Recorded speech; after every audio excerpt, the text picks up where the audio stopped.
আমার জন্য একজন ভাই ভালোবেসে এই এতগুলা ফল এবং খাবার নিয়ে আসছে ঢাকার চেম্বারে। তো মূলত যে দেখেন এই যে মালটা চামড়া একদম উঠে আছে গাছ থেকে, বোঝা যাচ্ছে? এই যে মালটা দেখেন তাজা পেরে নিয়ে আসছে। এখন এই যে দেখেন এটার কেজি কিন্তু বাজারে দেশি মালটা 100 টাকা বা 120 টাকা বা 110 টাকা। ক্যামেরাম্যান ঠিক আছে নি? ঠিক আছে, ঠিক আছে। আমি বলবো যে আপনাদেরকে যারা বিদেশি মালটা কিনে খান 300, 350, 400 টাকা কেজি, আমার বিশ্বাস ওগুলা থেকে এগুলো কোনোদিন যে স্বাদে কম না। যেগুলো ভালো পাকছে এটা অনেক মিষ্টি, অনেক। আর মালটা কেন খাবেন?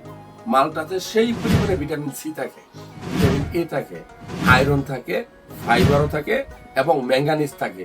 এই মালটা যদি আপনি নিয়মিত খান আপনার মুখের রুচি বাড়বে, মুখের ঘা থাকলে সেগুলো দূর হবে। মনে রাখবেন আপনার রক্ত শূন্যতা রোগ থেকে দূরে থাকার জন্য ভিটামিন সি জাতীয় খাবার খেতে হবে। এই মালটা সেই মালটা দেশি মালটা, এগুলো বেশি খাবেন। লাভ কি হবে জানেন?